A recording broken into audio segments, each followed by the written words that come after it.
बिस्मिल्लाहिर्रहमानिर्रहीम। अस्सलाम वालेकुम स्टूडेंट्स आपको आज के इस वीडियो सेशन में खुश आमदीद।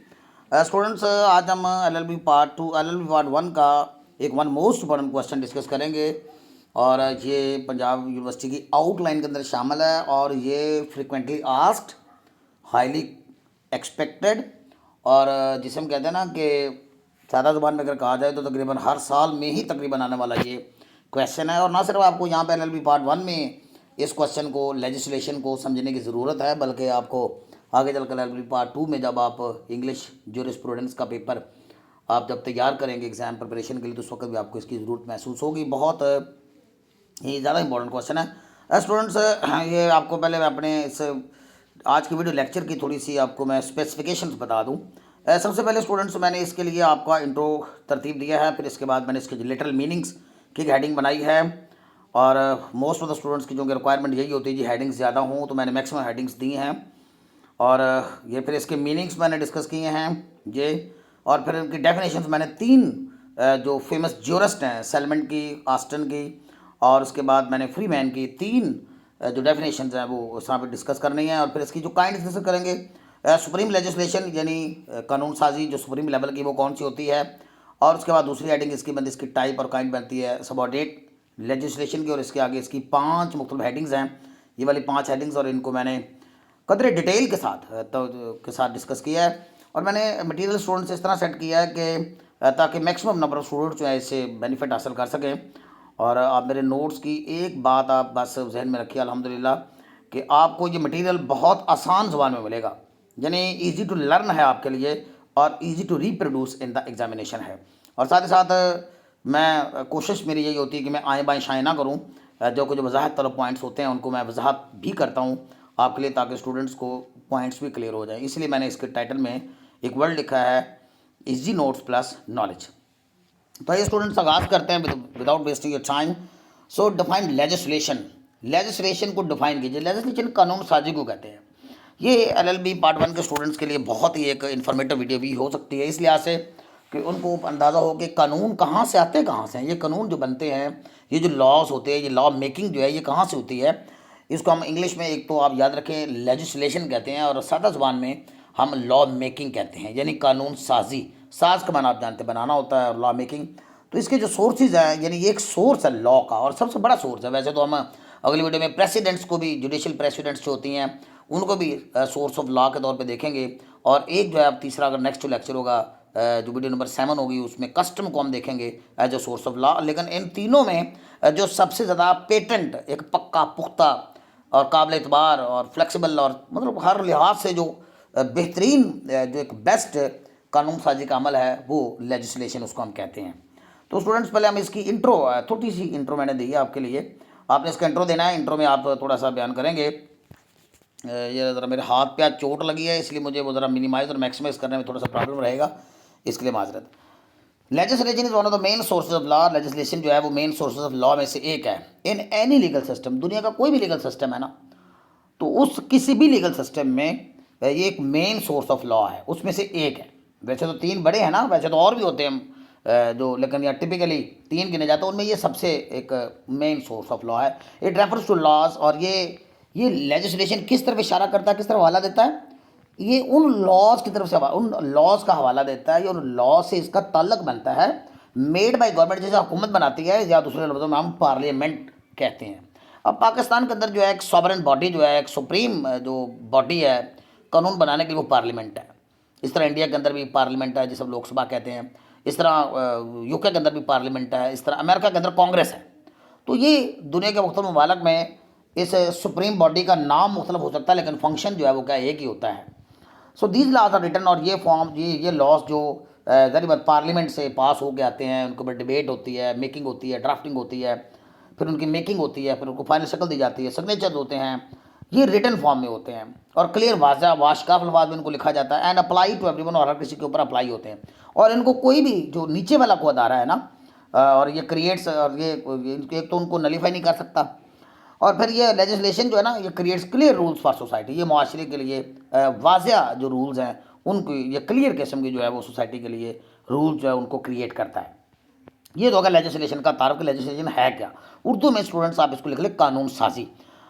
अब इसकी लिटरल मीनिंग देख ले तो ये लिटरल ज़ाहिर बात है एक लफ्ज़ लेजिस से निकला है। ये लफ्ज़ दो लफ्ज़ों का एक मुरक्कब है, मिक्सचर है, मिल के बना है, कंपाउंड है। लेजिस इसमें से जो लफ्ज़ है लेजिस, इसका माना लेजिस भी कुछ कहते हैं, इसका माना लॉ है, और लेटम जो है इसका माना होता है मेकिंग। तो इस तरह लेजिस लेटम जो मिल के एक लेजिस्लेशन वर्ड को आगे चल के एक शक्ल देते हैं, तो इसका माना मेकिंग होता है। लेटम का मतलब मेकिंग। सो इन दोनों लफ्ज़ों को अगर मिला के देखिए तो लॉ मेकिंग बन गया। सो लेजिस्लेशन मीन्स मेकिंग और सेटलिंग ऑफ लॉस, लॉस को सेट करना, लॉस को सेटल करना, लॉस की मेकिंग, उसकी साजी करना, उसकी बनाने का अमल जो है। अब इसकी मीनिंग वाइडर सेंस में देख लीजिए। तो मैंने लफ्जी मीनिंग लिटरल मीनिंग देख ली ना, अब जरा वाइडर सेंस में इसकी मीनिंग देख लें। वाइडर सेंस में इससे मुराद ये होता है कि it signifies the formal procedure. ये एक रस्म निभाने वाला जो तरीकाकार है ना, जिसमें बाकायदा एक फॉर्मेलिटीज़ पूरी की जाती हैं। बिल पेश किया जाता है, उसके बाद डिबेट होती है, राय ली जाती है, राय शुमारी भी समटाइम होती है, वोटिंग होती है, फिर उसकी ड्राफ्टिंग, उसकी शक्ल उसको दी जाती है, उसके बाद डिबेट्स होती हैं, अपोजिशन उसके ऊपर बोलती है, उसके जो मनफी पॉइंट्स उसको ज़ेर बहस लाया जाता है, उसकी पॉजिटिविटीज़ को ज़ेर बहस लाया जाता है स्पीकर के सामने, आप जानते हैं। फिर उसको पास किया जाता है, फिर उसको नाफिज अमल किया जाता है, फिर उसको मॉडिफिकेशन उसके अंदर करने का अमल है।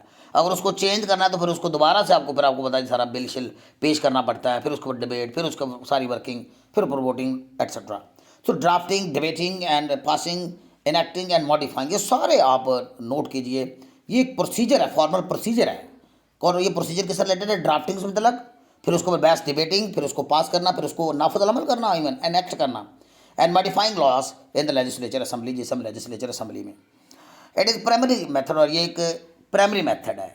मैंने आपको बताया कि ये सुप्रीम भी है और प्राइमरी भी है। सबसे पहला एक मेथड है through which laws are created, जिसमें लॉज क्रिएट होते हैं इन मॉडर्न लीगल सिस्टम, जदीद मॉडर्न लीगल सिस्टम है। अब इसके डेफिनेशन 3 लोगों के मैंने यहाँ पे आपके लिए लिए हैं। सबसे पहले मैंने जॉन सलमेंट की डेफिनेशन ली है। जॉन सलमेंट कहता है जी legislation is that source of law, legislation जो है वो सोर्स ऑफ लॉ है विच कंसिस्ट इन, जिसमें मुश्तमिल होते हैं, क्या? जिसमें शामिल होते हैं। कंसिस्ट ऑफ का माना मुश्तमिल होना होता है, लेकिन यहाँ कंसिस्ट इन आएगा क्योंकि ये एब्स्ट्रैक्ट नाउन है ना, इसलिए कंसिस्ट इन इस्तेमाल होगा। तो ये लॉ का एक ऐसा सोर्स है, लेजिस्लेशन जो सोर्स ऑफ लॉ है, is that source of law which consistent, जिसमें मुश्तमिल होती है डिक्लेरेशन, जिसमें डिक्लेरेशन होती हैं, ऐलान होते हैं। किसके? डिक्लेरेशन किस चीज़ को होते हैं? Legal rules. लीगल रूल्स आप जानते हैं कवानीन की, और कवानीन की यानी कवानीनी असूल कह लीजिए, कवानीन की जिसमें डिक्लेरेशन होती है, जो कवानीन के ऐलान पर मुश्तमिल होती है बाई ए कॉम्पिटेंट अथॉरिटी। और कौन उसे करता कौन है? ये रूल्स लाता कौन है? Competent authority. कॉम्पिटेंट अथॉरिटी मैंने आपको बता दिया, पाकिस्तान में, इंडिया में और बरतानिया में पार्लियामेंट है, अमेरिका में कांग्रेस है। तो ये कॉम्पिटेंट अथॉरिटी मीन पार्लियामेंट। हमारे पाकिस्तान के अंदर पार्लियामेंट के 2 वाहन आप जानते हैं, उसके 2 हाउसेज हैं पार्लियामेंट के। कॉम्पिटेंट अथॉरिटी ऑस्टन भी ये कहता है कि लेजिस्लेशन इज द कमांड, कि लेजिस्लेशन एक हुक्म है, दरअसल एक कमांड का नाम है। किसका? Of the sovereign, higher authority का, सुप्रीम अथॉरिटी का। सॉवरन का मान आप जानते हैं हायर अथॉरिटी, हाकिम आला। हाकिम आला जारी बात है, मुल्क मतलब हमारे पाकिस्तान के अंदर प्राइम मिनिस्टर है, और यार सुप्रीम अथॉरिटी, और जारी बात है वो सुप्रीम अथॉरिटी हमारा वो जारी बात पार्लियामेंट है। तो या तो पार्लियामेंट की जानब से या सॉवरन अथॉरिटी की जानब से, विच मस्ट बी फॉरवर्ड, और जो कि आम आवाम उसको फॉलो करें, जिन्हें जिसे आवाम ने फॉलो करना होता है, ऐसा कमांड नोट करें। आप आस्टन को कमांड से ज़हन में रख लें कि आस्टन ने से एक ऐसा कमांड कहा था जो कि सॉवरन अथॉरिटी जिसे इशू करे, और आम आवाम नास कॉमन मैसेज जो है उसको फॉलो करें, और उसको सपोर्ट किस चीज़ के हासिल हो? सैंक्शंस की। सैंक्शन पाबंदियाँ, जुर्माना, सज़ा, फाइन्स, यानी जो इसको ना माने फिर उसको बैकअप पे ये चीज़ जिसके हो वो हमारी लेजिस्लेशन कहलाती है। इसी तरह फ्री मैन ने कहा था कि legislation is the making of law, के ये लॉस बनाने की एक अमल का नाम है। मेकिंग आप जानते हैं, बनाने का अमल बाय सॉवरन अथॉरिटी। और यहाँ पे भी आप देखिए सॉवरन अथॉरिटी हर डेफिनेशन के अंदर आ रहा है। इन स्टेट एक रियासत में विच हैव बाइंडिंग फोर्स, और जिसके अंदर बाइंड होता है किसी को अपने साथ जोड़ लेना, मानना, हुक्म मानना। बाइंड आप जानते हैं किसी के ऊपर लाजमी होना, नागुज़ेर होना। तो बाइंडिंग फोर्स, जो कि बाइंडिंग फोर्स रखता हो, यानी फ़र्ज जैसी नहीं कोई चीज़ होती उसको हम बाइंडिंग कहते हैं। जैसे नमाज हमारे ऊपर फ़र्ज होता है ना, बाइंड, इसको बाइंडिंग कहते हैं। सो बाइंडिंग फोर्स, जिसके अंदर एक बाइंडिंग फोर्स हो ऑन पीपल, लोगों पर, जो कि लोगों पर बाइंडिंग फोर्स रखता हो। कौन रखता हो? यानी लॉस, न्यू लॉस जो कि बाइंडिंग फोर्स रखते हैं, लोगों के ऊपर लागू किए जाने की उनके अंदर क्या हो? पोटेंशियल हो, उसके अंदर सलाहियत हो। तो ये अब इसकी टाइप्स की बात करते हैं तो दो ही बड़ी टाइप्स हैं, एक सुप्रीम लेजिस्लेशन होती है और एक जो आगे चलकर हम सबॉर्डिनेट लेजिस्लेशन कहेंगे। पहले हम सुप्रीम लेजिस्लेशन को देख लेंगे। सुप्रीम लेजिस्लेशन क्या होती है? सुप्रीम जैसे कि आप नाम से जाहिर होता है सुपर, सबसे आला, सबसे बढ़िया, सबसे बेहतर, सुप्रीम। तो सुप्रीम लेजिस्लेशन क्या है? Supreme legislation is that major kind of legislation, ये लेजिस्लेशन की एक बड़ी काइंड है। It is called the most patent kind of legislation, और इसे सबसे ज़्यादा स्ट्रॉन्ग और पुख्ता फॉर्म कहा जाता है, शक्ल कहा जाता है किसकी? लॉ मेकिंग की या लेजिस्लेशन की, कानून साजी की। Laws made by the sovereign authority, और लॉज जो कि सॉवरेन अथॉरिटी की तरफ से बनते हैं, such as parliament in Pakistan, India and UK, और कांग्रेस इन द यूएसए। मैंने ये 2 बार पहले भी आपको बता दिया। So these laws can not be challenge by any subordinate body. और नीचे जो बॉडीज़ होती हैं इनको कोई छोटा अदारा, इनसे नीचे जो मतहत अदारा कभी इनको चैलेंज नहीं कर सकते, सबऑर्डिनेट अदारे इसको चैलेंज नहीं कर सकते, इसलिए ये सुप्रीम है। अब इन्हीं कवानीन से फिर बाकी जो डेलीगेटेड कवानीन निकलते हैं, डेलीगेटेड पावर्स निकलती हैं, वो जो है वो आगे चल के उसको हम फिर सबॉर्डिनेट लॉज कहते हैं। हम इनको सबॉर्डिनेट लॉज कह लें या स्टूडेंट्स डेलीगेटेड लेजिस्लेशन कह लें। अगर एग्जाम के अंदर क्वेश्चन आता है ना सबॉर्डिनेट लेजिस्लेशन, तो ये भी ये मुराद है, और अगर आपको डेलीगेटेड लेजिस्लेशन आ जाए तो ये मुराद है। ये लफ्ज़ भी आपने ध्यान में रखना है कि डेलीगेटेड, डेलीगेट होता है किसी को तफवीज़ कर देना, किसी को सौंप देना, यानी किसी के हवाले कर देना कि चलो भाई तुम भी बना लो कानून। ये किसी को आर्जी तौर पे एक एबिलिटी, एक अथॉरिटी दे देना का नाम क्या है?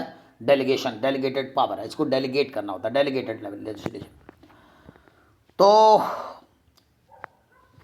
सबऑर्डिनेट लेजिस्लेशन यानी delegated legislation refers to the laws made by entities. इससे मुराद यानी ये उन लॉज की तरफ हवाला देता है जो कि उन बॉडीज़ को बनाता है, एंटिटीज़ या सॉरी वो जिनको वो अदारे बनाते हैं। एंटिटीज़ भी अदारे कह लीजिए, कॉरपोरेशंस कह लीजिए, कमीशंस कह लीजिए, बॉडीज़ कह लीजिए। बॉडीज़ में क्या अदारे, यहाँ बॉडी की माना जिस्म नहीं है, आप ध्यान में रखें। अदर दैन द लेजिस्लेचर, यानी इस लेजिस्लेचर, ये तो ऊपर वाला तो लेजिस्लेचर था ना, ये सुप्रीम लेजिस्लेशन जो थी, इसे तो जारी बात है कि एक लेजिस्लेचर बनाता है ना, कानून साज मुकन्ना जिसे हम कहते हैं, कानून साज अदारा बनाता है। तो ये मुकन्ना के अलावा यानी कानून साज अदारे के अलावा जो कानून साजी होती है उसकी तरफ हवाला देता है, अंडर द अथॉरिटी। और ये किसके तहत बनते हैं? अथॉरिटी के तहत ग्रांटेड में सुप्रीम लेजिस्लेशन, जो कि सुप्रीम लेजिस्लेशन देती है। मैंने आपको पहले बताया कि पार्लियामेंट से ही बाकायदा इजाज़त होती है मुख्तलिफ अदारों को। हमारे अभी मैं तमाम इदारों के नाम भी आपको बताऊंगा। तो वो अदारे जब अपने लिए अपने बाय लॉज बनाते हैं आवाम को सर्विसेज फराहम करने के लिए या बेहतर तौर पर सिस्टम को ऑर्गेनाइज करने के लिए, सिस्टम को चलाने के लिए, रन करने के लिए, वो जो अदारे अपने तौर पे कानून बनाते हैं उनको हम डेलीगेटेड लेजिस्लेशन कहते हैं। लेकिन इनको सपोर्ट, इनके ऊपर मेन जो फोर्स होती है वो हमारे सुप्रीम लेजिस्लेशन की ही होती है।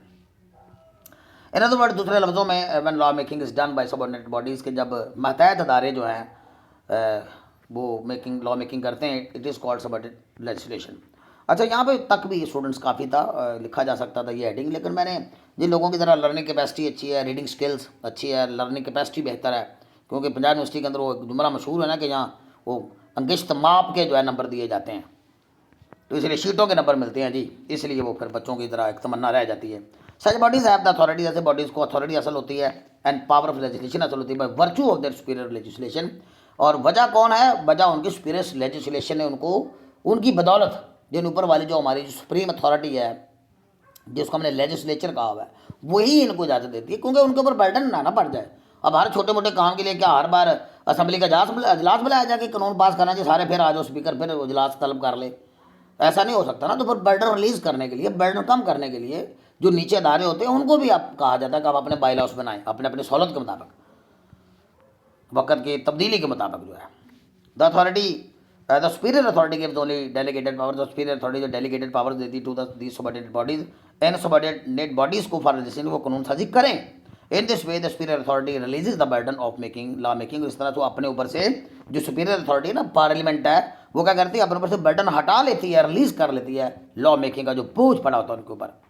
सो दीज इंक्लूड रूल्स, और जाहिर बात है इसके अंदर फिर ऐसे रूल्स शामिल होते हैं, रेगुलेशंस शामिल होती हैं, एंड बाई लॉज, और वो जो झैली कानून होते हैं, जो बड़े लॉ के नीचे जो छोटे कानून, छोटे छोटे मुख्तलिफ तरह के कानून, सिचुएशनल, उनको बाई लॉज कहते हैं। Such subordinate legislation can further be divided to 4 parts, namely कि 5 पार्ट्स में इनफैक्ट था, यहाँ पे 5 पार्ट लिखेगा, 5 पार्ट्स इसके, 5 आगे ऑर्गन्स हैं। ये 5 तरह के, ये मुख्तलिफ सेक्शन इसके बन सकते हैं, इसके फर्दर इसके 5 पार्ट बन सकते हैं। सबसे पहले एग्जेक्टिव बॉडीज़ होती हैं, वो भी कानून साजी करती हैं, लेकिन हर बार याद रखिएगा मतहत किसके? सुप्रीम लेजिस्लेचर के। ऑटोनॉमस बॉडीज होती हैं, अब आपको बताऊंगा ऑटोनॉमस बॉडीज़ क्या होती हैं। ये भी सुप्रीम अथॉरिटी के नीचे होती हैं। जुडिशरी अदलिया, तो जुडिशल बॉडीज़ भी होती हैं। और फिर इसके अलावा म्यूनसिपल कमेटियाँ हम जानते हैं, हमारे हर ज़िले में म्यूनसिपल कमेटियाँ बनी हुई हैं, टाउन कमेटियाँ बनी हुई हैं, उनको म्यूनसिपैलिटीज़ कहते हैं। फिर कॉलोनियल लेजिस्लेशन, ये आगे चल के आपको बताऊंगा ये किस तरह की लेजिस्लेशन होती है। और ये 5 काइंड्स को हम वन बाय वन करके डिस्कस करते हैं। ये इनको एक एक करके डिस्कस करते हैं। एग्जेक्टिव बॉडीज़ क्या होती है ज़रा सुनिए। एग्जेक्टिव बॉडीज़ को होती हैं मेक लेजिस्लेटिव एग्जेक्टिव लॉज। तो ये एग्जेक्टिव बॉडीज़ जो होती है ना, वो एग्जेक्टिव लॉज बनाती हैं, और इनका जो सरबराह होता है वो चीफ एग्जेक्टिव कहलाता है। क्या कहलाता है? Chief executive. चीफ एग्जेक्टिव किसी भी बॉडी का, किसी भी इदारे का, उसके पास सारा इख्तियार होता है कि वो हालात व वाक़यात को देख कर, हालात की संगीनी या हालात की नरमी को देख कर, या बदलते हुए हालात को देख कर, या मसाइल, बढ़ते हुए मसाइल को टैकल करने के लिए, इश्यूज़ नए जो उठने वाले हैं उनको टैकल करने के लिए नए नए कानून बना के नोटिफिकेशन जारी करते रहता है। नोटिफिकेशन जारी कर देता है, या फिर कोई ऑर्डर जारी कर देता है, या कोई रूल्स बना देता है, या कोई रेगुलेशन बना के जारी कर देता है, पॉलिसी गाइडलाइन जारी कर देता है। तो ये चीफ एग्जेक्टिव इसका होता है, ये एग्जेक्टिव बॉडीज़ का। ये क्या करते हैं, रूल्स होते हैं, इसमें ऑर्डर्स भी शामिल होते हैं, नोटिफिकेशन शामिल होते हैं, बाय लॉज होते हैं, डायरेक्शन होते हैं। Government ministries and departments of government की जितनी मिनिस्ट्रीज़ हैं, चाहे वो हेल्थ है, चाहे वो हमारे यहाँ जानते हैं कि मीडिया कंट्रोल करने वाली एक अथॉरिटी है, इसके अलावा स्टूडेंट्स आप जानते हैं एजुकेशन की एक मिनिस्ट्री है हमारे पास, फिर सेहत की, टूरिज्म की एक मिनिस्ट्री है, कितनी मिनिस्ट्रीज़ हमारे पास हैं। ये सारी जो गवर्नमेंट मिनिस्ट्रीज होते हैं, departments of create these rules, in rules को वो क्रिएट करते हैं, और इनका जो फिर हेड होता है वो मैंने आपको बताया चीफ एग्जेक्टिव होता है। तो रेगुलेशन होती हैं, पॉलिसी गाइडलाइन होते हैं, ऑर्डर होते हैं, तो implement laws passed by the legislature. फिर ऑटोनॉमस बॉडीज़ हैं, ये बहुत इंपॉर्टेंट पोर्शन है स्टूडेंट्स आपकी इस वीडियो का, इसको ज़रूर सुनेगा। ऑटोनॉमस बॉडीज़ वो होती हैं जी, वो अदारे जिनको यानी हुकूमत ने आज़ाद किया होता है, वो आज़ाद होते हैं अपने लॉज की मेकिंग के हवाले से। लेकिन कुछ लॉज, कुछ अदारे ऐसे भी होते हैं कि वो उनको पूरी इजाज़त तो है, लेकिन अल्टीमेटली उनको वज़ीर आज़म के सिग्नेचर्स की, उनके अप्रूवल की ज़रूरत पड़ती है। जैसे मैं थोड़ा सा आपको पहले ये बता दूं, ये ऑटोनॉमस बॉडीज़ क्या होती है। जैसे हमारे पाकिस्तान के अंदर ना LDA या लाहौर डेवलपमेंट अथॉरिटी जो है, ये एक बहुत बड़ा इदारा है जो कि लाहौर के डेवलपमेंट के हवाले से एक खुद मुख्तार अदारा है, जिस तरह के डिसीजंस चाहे लाहौर को साफ़ सुथरा रखने से मतलब, बिल्डिंग्स की ऊंचाई से मतलब, माहौल से मतलब, ख़ास तौर पे ये जो ट्रैवलिंग और वो जो ऑक्यूपेशन है लाहौर के अंदर जो जगह घेरी गई जा रही है उसको मतलब, तो सारा वो लाहौर इसकी जिम्मेदारी है। तो ये एक ऑटोनॉमस बॉडी है। इस तरह ओगरा है पाकिस्तान के अंदर, oil and gas regulatory authority, OGRA. कीमतों का तयन, यानी गैस का, ऑयल की कीमतों का तयन तलब रसद को देख कर, जाहिर बात है इसके अंदर बड़े बड़े मुआशदान, इकोनॉमिस्ट और टेक्नीशियन, सब कुछ लोग शामिल होते हैं। तो ये एक रेगुलेटरी अथॉरिटी है ओगरा। इस तरह हम देखते हैं PTA है, यानी पाकिस्तान टेलीकम्युनिकेशन अथॉरिटी। इस तरह पैमरा है, Pakistan electronic media regulatory authority, जो कि ये इलेक्ट्रॉनिक मीडिया को कंट्रोल करता है कि क्या दिखाना क्या नहीं दिखाना। इस तरह HEC है, हायर एजुकेशन कमीशन। तो ये कमीशन, अथॉरिटीज़, कॉरपोरेशंस, ये सारे के सारे जो अदारे होते हैं ना, ये ऑटोनॉमस बॉडीज़ हैं। अब आपको ऑटोनॉमस बॉडीज़ की और ज़्यादा अच्छी समझ आएगी, क्योंकि आपको मैंने कुछ एग्जांपल्स पहले से दे दिए हैं। Autonomous bodies include, autonomous bodies में शामिल है इंडिपेंडेंट जुडिशल रेगुलेटरी अथॉरिटीज़, जिसमें आज़ाद रेगुलेटरी अथॉरिटीज़ होती है, जैसे मैंने आपको ओगरा बताया, जैसे आपको मैंने पैमरा बताया, जैसे पाकिस्तान का नेपरा एक है। फिर कमीशन होते हैं, जैसे मैंने आपको अभी HEC बताया, हायर एजुकेशन कमीशन। और स्टेचुटरी रेगुलेशन होती हैं, स्टेचुटरी होता है जो बाय लॉ, यानी एक मखसूस कवानीन के जरिए जिनको वजूद में लाया जाता है, स्टेचुटरी रेगुलेशन। यानी ऐसी ऑर्गेनाइजेशन जो कि एक ख़ास कानून के तहत जो है, एक स्पेशल कानून के तहत जो उनको वजूद में लाया जाता है। और या फिर कॉरपोरेशन होती हैं, या एजेंसियाँ होती हैं, जैसे पाकिस्तान की, या यूनिवर्सिटियाँ होती हैं, कॉलेज यूनिवर्सिटीज़ होती हैं, चर्चेज होते हैं, वगैरह वगैरह। ऑल दीज ऑटोनॉमस बॉडीज, ये तमाम autonomous bodies are created by the special law, जिसे स्टेचुटरी कहते हैं। तो ये स्टेचुटरी के जरिए, स्पेशल लॉ के जरिए क्रिएट होती हैं। They have the power to create laws and enforce, इनके पास पावर होती है कि वो कानून बनाएं भी और कानून नाफज भी करें। सो दे क्रिएट रेगुलेशन, लिहाजा अपने लोग रेगुलेशन बनाते फॉर स्पेसिफिक सेक्टर्स, जैसे टेलीकम्युनिकेशन है, एजुकेशन है, फाइनेंस है, हेल्थ है, वगैरह वगैरह। These rules and regulation are based on the powers granted by the legislature. और ये रूल्स एंड रेगुलेशन जो है वो क्या होती हैं, वो मबनी होती है किस पे, जिनको ये लेजिस्लेचर, ऊपर वाली जो टॉप अथॉरिटी मैंने आपको बताया उसको आपने नहीं बोलना, सुप्रीम अथॉरिटी जो हमारी पार्लियामेंट है, इनको इजाज़त होती उसकी है। तो फॉर एग्जांपल ओगरा पाकिस्तान के अंदर मैंने आपको बता दिया। फिर LDA है, जैसे आपको मैंने बताया, ये PTA है, PTA mean Pakistan telecommunication authority है। फिर पैमरा है, फिर HEC है, वगैरह वगैरह। जुडिशरी भी समटाइम्स जो है वो, वैसे तो जुडिशरी का फंक्शन आप जानते हैं, अदलिया का काम क्या है कि कवानीन का क्या करना, कवानीन को तशरीह करना, उनको इंटरप्रेट करना और इंसाफ देना, उसको अमल को, प्रोसेस को शफाफ रखना। लेकिन साथ ही साथ इनकी भी एक जली एक शाख है, ब्रांच है, जो कि क्या करती है, रेगुलेशंस बनाती है कंडक्ट के लिए, यानी प्रॉपर तरीके से प्रोसीजर अदालतों का कैसा होगा, कितने बजे ओपन होंगी, कितने बजे बंद होंगी, केसेस कैसे निपटाए जाएंगे, कौन किससे के केसेस सुनेगा, सीनियरिटी लिस्टें कौन, लिस्टें जजों की रिटायरमेंट, सब कुछ। यानी ये भी तो ऐसा एक चाहिए ना, यानी वो जो टिपिकल इसकी जो जिम्मेदारी है उसके हट के भी तो एक मैनेजमेंट के लिए भी, एक प्रोसीजरल वर्क के लिए भी तो एक बॉडी चाहिए होती ना। तो वो जब इस तरह के कानून बनाती हैं, अपने लिए लाए अमल बनाती हैं, रेगुलेशन बनाती हैं, तो उसको हम जुडिशरी कहते हैं। तो जुडिशरी एक जुडिशियल किस्म का भी एक बॉडी है। The basic function of judiciary is to interpret laws, इसका बुनियादी फंक्शन तो लॉज को इंटरप्रेट करना है, but it also has the power to make laws for the regulation of the procedure of the courts, courts के procedure को भी तो मॉनिटर करना है ना। For example Lahore high court rules, मसला एक हमारे यहाँ पे लाहौर हाई कोर्ट रूल्स हैं, वो क्या कहता है, वो एक्सप्लेन करता है procedure of the dealing matters coming to this court, जो कि इस कोर्ट की तरफ जितने भी मुकदमे आते हैं उनको डील करने का एक प्रोसीजर वाज़ह करता है, उसके लिए उसने बाई लॉस बनाए हुए हैं। तो इसी तरह ये इस तरह म्यूनसिपल कमेटियाँ, मैंने आपको बताया हमारे यहाँ लोकल लेवल पे, लोकल बॉडी इलेक्शन आपको पता ये होते हैं, ये हमारे यहाँ जो सिलेक्ट होते हैं जी, पहले नाज़म और नायब नाज़म थे, आपको याद होगा, अब चेयरमैन है। तो इस तरह के ये जो लोग होते हैं हमारे, जो हर शहर के अंदर यूनियन काउंसिल हैं, जिसको आपको पता है कि वो रूट लेवल पे, अपने मुकामी लेवल पे जो म्यूनसिपल कमेटियाँ होती हैं वो सारे इसके अंदर आते हैं। So parliament gives powers to the municipal authorities को भी इजाज़त देती है, अथॉरिटी देती है टू मेक स्पेशल लॉज, को अपने लिए खास कवानीन बना लें, which are called bylaws, जिनको हम बाई लॉज कहते हैं। लोकल गवर्नमेंट बॉडीज़, और वे जो लोकल गवर्नमेंट बॉडीज़ हैं, यानी such as city union councils, make the laws to regulate matters of traffic के मामला को हैंडल करने के लिए, सैनिटेशन सफाई के मामला को हैंडल करने के लिए, पानी का जो छिड़काव है गलियाँ साफ़ करने के लिए।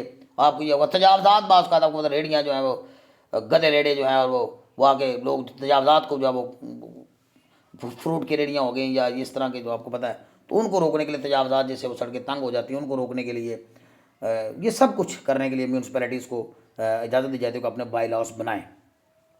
These loss must comply with national legislation, लेकिन ये अपने तौर पे कोई ऐसा स्टेप नहीं उठा सकते, वो ऊपर वाली जो टॉप अथॉरिटी है उनसे जो उनको जहाँ तक इजाज़त मिली है, परमिशन मिली, उस तक इन्होंने रहना होता है। अगली टाइम का जी कलोनियल लेजिस्लेशन। कलोनियल आप जानते हैं, कलोनी बरतानिया जैसे मुल्क या यूरोप के जो ताकतवर मुल्क थे, जैसे फ्रांस था, बेल्जियम था, इंग्लैंड था, ये याद रखें, जब कमज़ोर मुल्कों पर कब्जा कर लेते थे ना, तो उनको उसकी कलोनी कहते थे। जैसे बरसगीर पाक हिंद भी आपको पता अंग्रेज़ों की कलोनी रहा है। तो यहाँ पे जो इसके अंडर ताकतवर मुल्कों के अंडर मुल्क आते हैं, जो उनके मतहत चल रहे होते हैं, जो उनके कब्ज़े में कह लीजिए होते हैं, और अगर वो कब्ज़ा छोड़ के चले भी जाए तो उनको वो अपनी डोमेन बना के रखते हैं या ट्रस्टेड एरिया बना के छोड़ जाते हैं। लेकिन असल में कानून तो उनकी इजाज़त के बगैर नहीं बनता ना, तो मेन जो पावर वो दे के जाते हैं, उसके मतहत रह के जो कानून साजी की जाती है उसको हम कलोनियल लेजिस्लेशन कहते हैं, नौ आबादियाती legislation. The nation which are not autonomous, और वो कौमें जो आज़ाद नहीं होती, ऑटोनोमस नहीं होती, are they are under the control of some other state, या वो किसी रियासत के मतहत रहती हैं, हैव नो सुप्रीम अथॉरिटी, उनको सुप्रीम अथॉरिटी नहीं हासिल होती। सुप्रीम अथॉरिटी आपको पता है ताकतवर मुल्कों के पास होती है। फिर इस सूरत में सच नेशंस आर कॉल्ड कॉलोनीज, और ऐसी कौमें आपको मैंने बताया कि वो उस ताकतवर मुल्क की जो काबिज मुल्क होता है उसकी कॉलोनियाँ कहलाते हैं या डोमेन्स कहलाते हैं, या ट्रस्टेड रीजन्स उनको कह देते हैं जी। Such nations have to make laws, और ऐसी कौमों को फिर कानून बनाने पड़ते हैं किसके ताबे रहकर, very very important, subject to the supreme legislation of the state, उस रियासत की सुप्रीम लेजिस्लेशन के मतहत रहकर, के ताबे रहकर, subject to whose control, under whose control they are, जिसके वो मतहत होते हैं, उस मुल्क की जो सुप्रीम लेजिस्लेशन है उसके मतहत रहते हुए, उसके मुताबिक, उसके ताबे होकर, therefore it is called colonial legislation. तो ये स्टूडेंट्स हमारे आज के 5 काइंड्स थे। होपफुल स्टूडेंट्स के ये मेरी वीडियो जो आपको ज़रूर पसंद आएगी। अगर आपको पसंद आए तो इसको do share with your friends, your colleagues, with class fellows, और कमेंट भी ज़रूर बताइएगा कि आपको वीडियो कैसी लगी। इसके अलावा आपको कोई और भी वीडियो इसके ऊपर चाहिए तो वो आपके लिए हाज़िर होगी इंशाल्लाह। आप मुझे इस नंबर पे गिवन नंबर पे बात कर सकते हो। ओके स्टूडेंट्स, मिलते हैं नेक्स्ट वीडियो में। अल्लाह हाफिज़।